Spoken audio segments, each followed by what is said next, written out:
The manual beat sheet's going to be gone. We're not even going to be talking about Save the Cat, probably mid next year. Well, there are a lot of people that are behind on AI that are creative writers. So I don't know. It could be longer.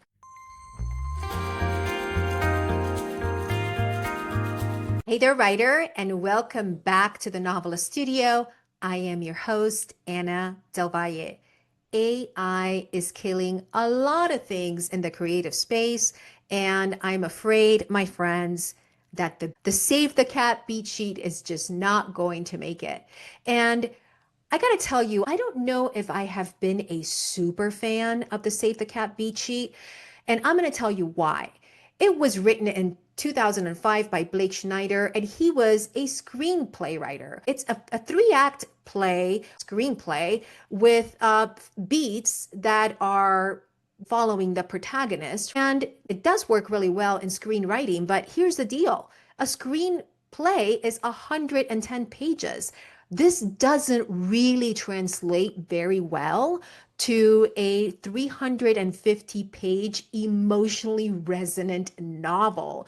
Because if you look at the beat sheet, it's missing a bunch of stuff. And I know, I'm going to tell you in a second, Jessica Brody was approached by Blake Schneider's publisher after his death, and they enlisted her to write the Save the Cat for Novelists. It's a very strong brand. Blake Schneider came up with the Save the Cat because he used to say, if you want to make the audience love your protagonist early on, they have to save a cat.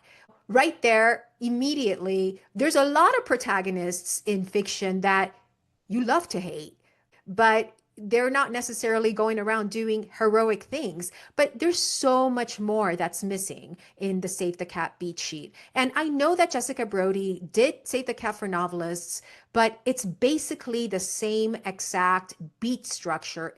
Can you really write a novel in 15 scenes? Where's the subplot tie-in? I think in Save the Cat, it comes like way later. There's just so many things that are missing. What if you have special elements? What are your magic rules? Where are all the beats that happen in each of the character arcs? Where are all the beats in each of the scenes that you're developing?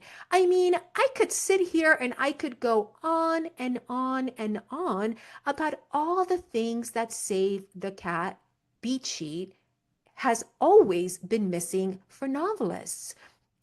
Building a novel with Save the Cat beat structure is literally like taking IKEA instructions and trying to build a cathedral. Because, my friend, a novel is a cathedral. There's so many layers, so many layers. So even though it falls into storytelling, it's just not very effective for novel writing.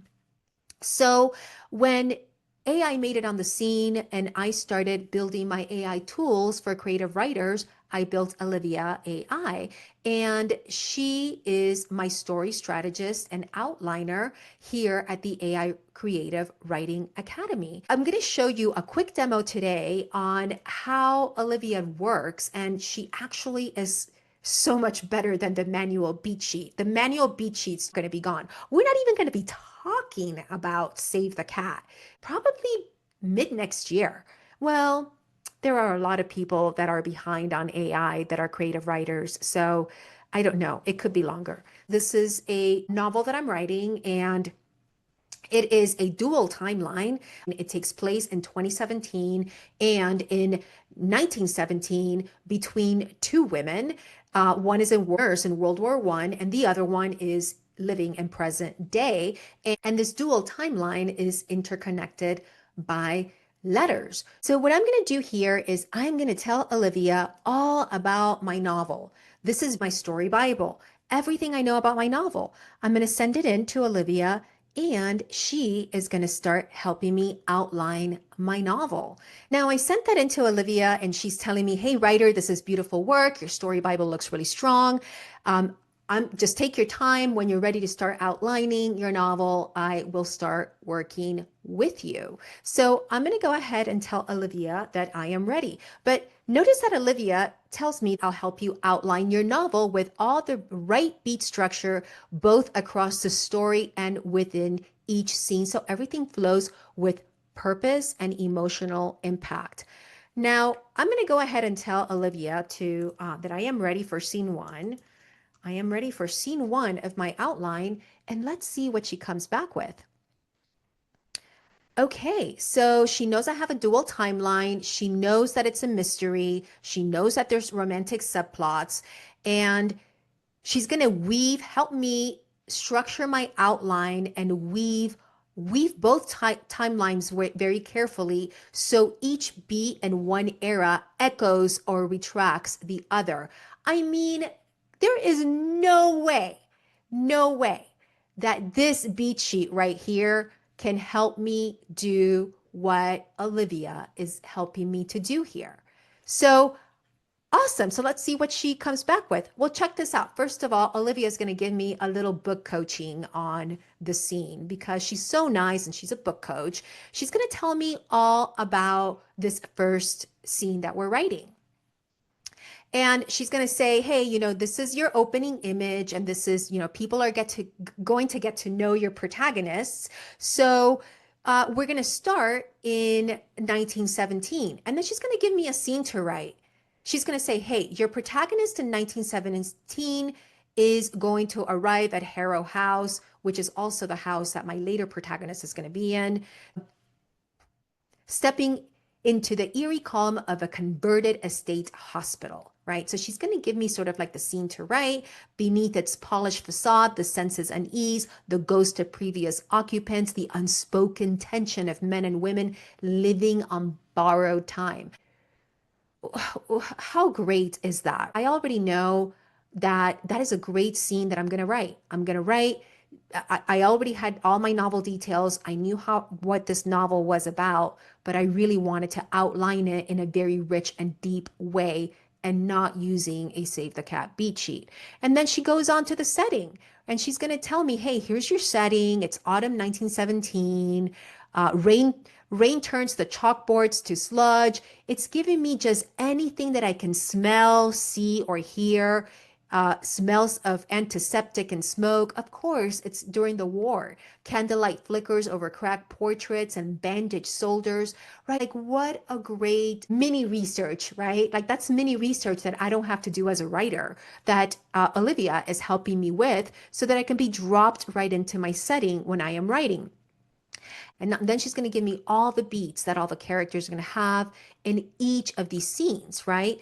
All the significant actions, the emotional reactions that each of the characters have. And each scene is actually going to have a very rich beginning, middle, and end. And then a subplot tie-in because Olivia already knows what all my subplots are, and she's going to help me weave them beautifully into my outline. So then she's going to say, hey, now your scene is complete for you to write. So go ahead and copy it and put it in your working novel outline. So then I'm going to work with Olivia like this until I have all my 45 scenes done for this very, very rich novel. So this is what we call AI assist. I still need to write the novel.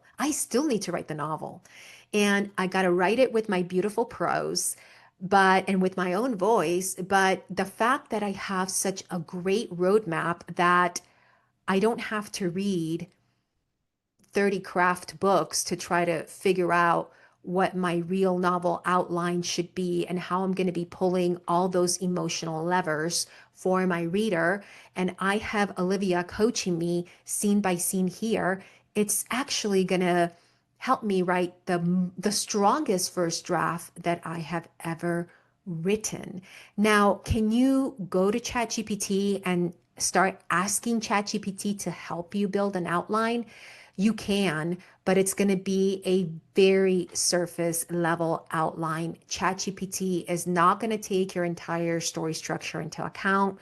ChatGPT understands story structure at a very surface level. So that's why the tools in the AI Creative Writing Academy are so game changing for authors because they have been trained to understand story structure and all kinds of things like special elements and genres and that ChatGPT just doesn't know how to do. So when you work with a tool like Olivia, you are actually working with an architect that's architecting your novel. You are not working with just ChatGPT, which is the analogy that I use. Well, can I see this now? And now can you show me this? And now can we see that?